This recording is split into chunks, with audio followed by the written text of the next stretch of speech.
Salut toi, comment ça va aujourd'hui? Combien de fois on t'a posé cette question?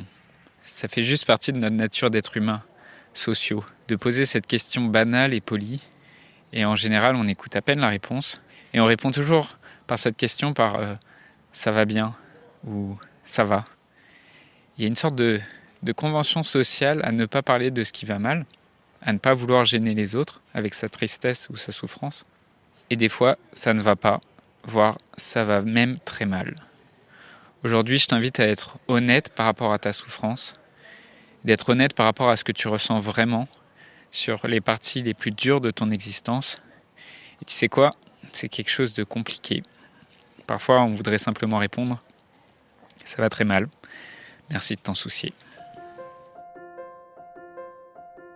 Dans un monde où la question de la mort est souvent taboue, où vivre un deuil signifie encore être jugé, provoquer de la gêne, de l'incompréhension, quand ce n'est pas de la pitié, la grande question est celle-ci.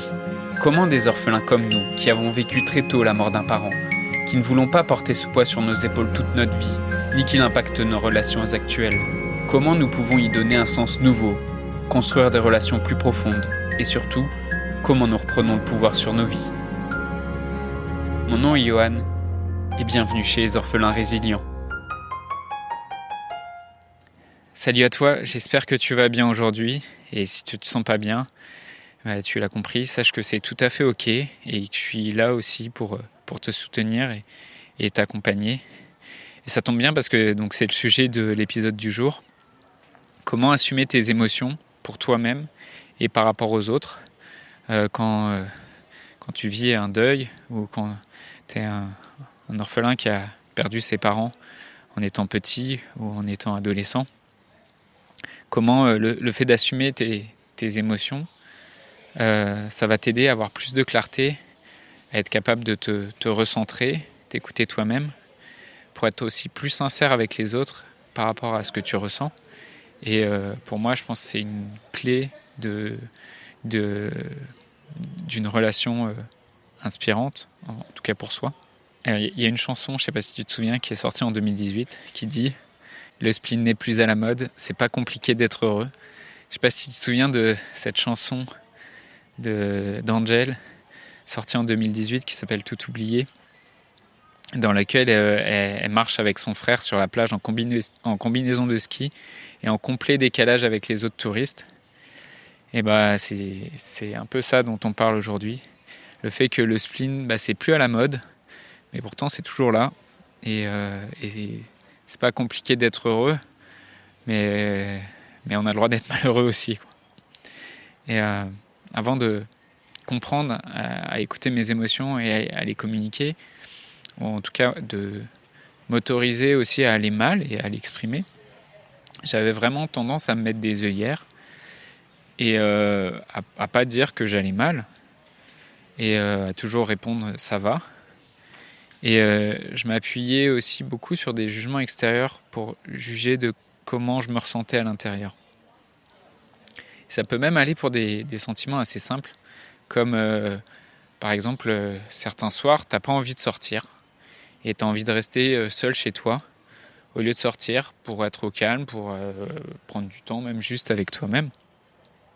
Et mais moi, comme j'écoutais pas cette émotion et je l'accueillais pas pour ce qu'elle est, j'avais tendance à me juger à l'extérieur, à trouver ça anormal de pas vouloir sortir et à culpabiliser et donc à me sentir encore plus mal. Et c'est des injonctions aussi que tu peux entendre quand tu vis un deuil, quand tu es orphelin et que tu as perdu ton père ou ta mère il y a quelques années. Et il y a des soirs, tu n'as pas envie de sortir. Et tu vas peut-être entendre des amis qui te disent mais non, tu vas pas rester tout seul, il faut que tu sortes, il faut que tu vois tes amis. Et même si c'est des conseils qui sont pleins de bonnes intentions, ça te laisse pas forcément l'occasion d'écouter ce que tu ressens vraiment.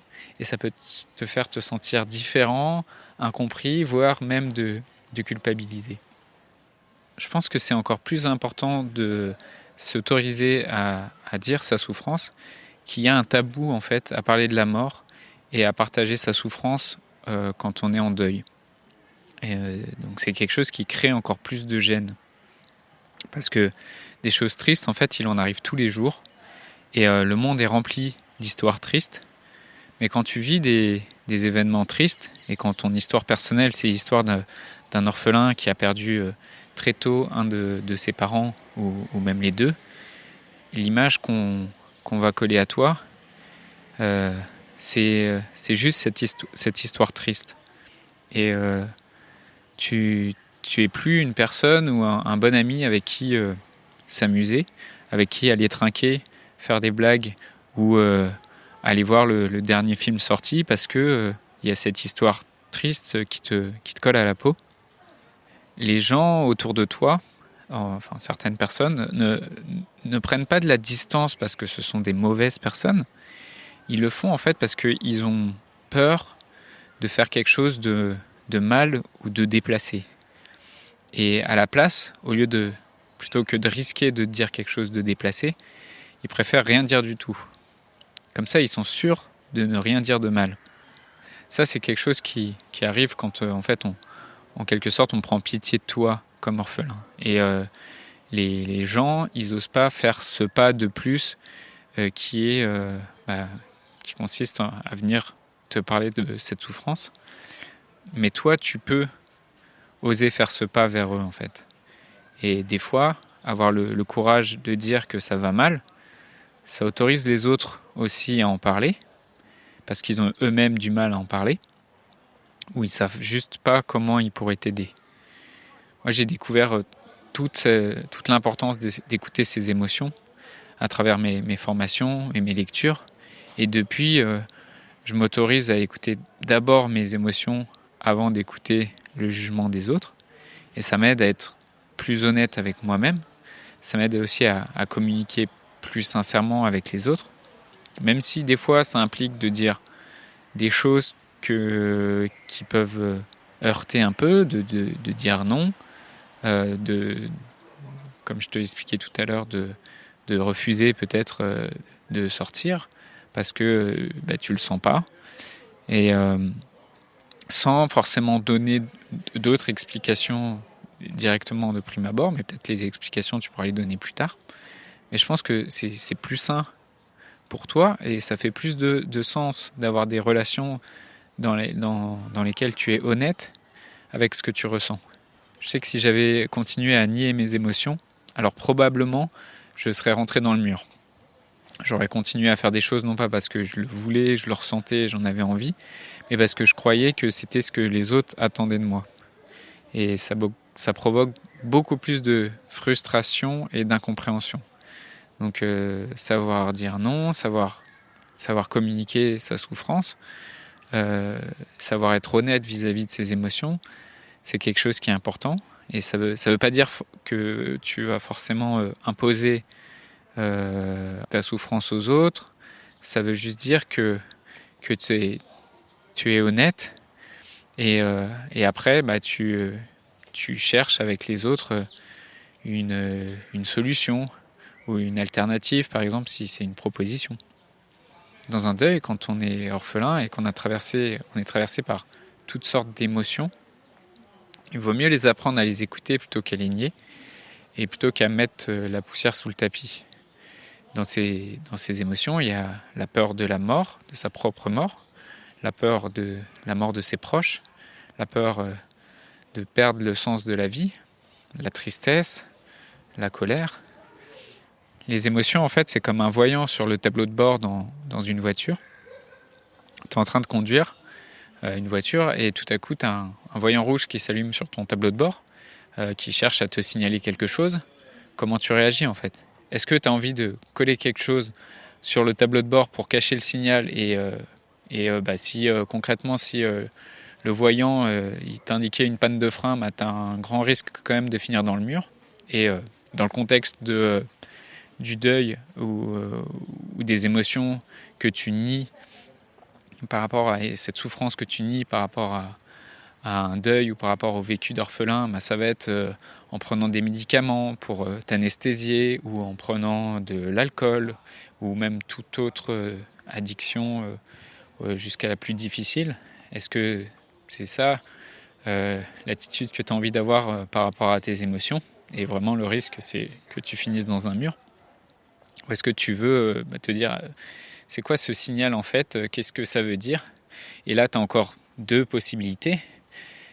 Toujours en reprenant l'analogie de la voiture, est-ce que tu vas juste aller voir un garagiste et confier entièrement la réparation de la voiture à quelqu'un, si déjà tu t'es assuré que cette personne-là était capable de réparer la voiture, et là ça va être plutôt le cas d'un psychologue, donc tu confies complètement ton problème et ta souffrance à un thérapeute, et potentiellement tu risques de devoir retourner le voir parce que tu dépends de cette personne si jamais le problème y réapparaît.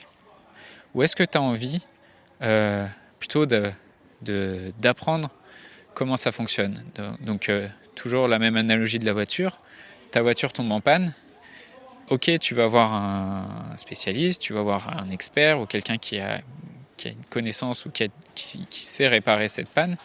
Mais au lieu de juste lui confier la voiture et de repartir et de devoir retourner la voir à chaque fois, tu te dis mais peut-être que je peux apprendre quelque chose avec cette personne et concrètement cette personne va peut-être t'apprendre à peut-être pas à réparer, mais en tout cas tu vas comprendre comment ça se passe et tu seras capable de voir si vraiment ça a été réparé ou pas.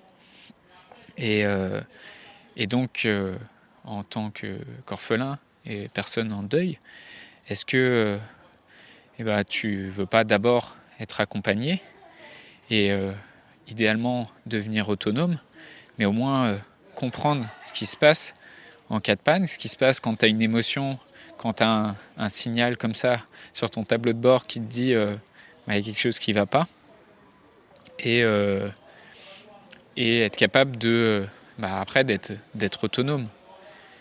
Vraiment, c'est quoi pour toi la meilleure option? C'est de nier l'émotion et de finir dans le mur, de juste déléguer toute la gestion de tes émotions à une autre personne, à un thérapeute, à un psychologue, et tu seras obligé de retourner la voir, cette personne, à chaque fois que tu n'arrives pas à gérer tes émotions, à chaque fois qu'il y a une émotion qui arrive et que tu ne sais pas l'interpréter, tu ne sais pas la comprendre et la gérer.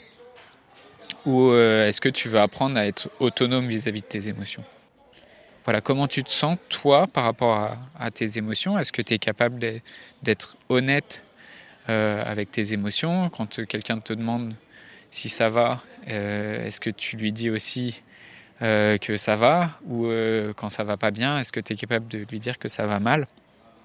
Et comment tu fais avec les personnes qui sont gênées par ce sujet du deuil et par ta situation d'orphelin? Voilà, viens en parler avec nous sur le groupe Facebook des orphelins résilients. Je voudrais te remercier d'avoir écouté cet épisode et j'espère sincèrement que ce que je t'ai partagé aujourd'hui t'a aidé. Si ça t'a aidé, alors assure-toi de le partager avec quelqu'un d'autre qui en a besoin. J'ai créé récemment un groupe Facebook qui rassemble des orphelins ayant pour mission de partager leur expérience et de s'entraider. Ce groupe s'appelle Orphelins Résilients et l'accès est gratuit. Tu peux retrouver tous les détails pour rejoindre le groupe dans la description du podcast. Orphelins Résilients, c'est une communauté d'orphelins entreprenants, audacieux, ayant réellement envie de faire une différence dans leurs relations auprès de leurs proches et avoir une vie de couple inspirante. Dans ce groupe, tu retrouveras des interviews d'experts et d'artistes, des questions-réponses, des lives et des méditations, et surtout un groupe d'orphelins motivés, courageux et bienveillants. Donc je t'invite à rejoindre le groupe dès maintenant, c'est l'endroit dans lequel je partage le plus de contenu en ce moment. Le podcast Orphelins Résilients, c'est un nouvel épisode tous les jours du lundi au vendredi à 8h. Merci encore pour ton écoute. Je te laisse découvrir le sujet du prochain épisode. À très vite. Dans le prochain épisode, on parlera des amalgames et des raccourcis qui sont faits autour du mot deuil.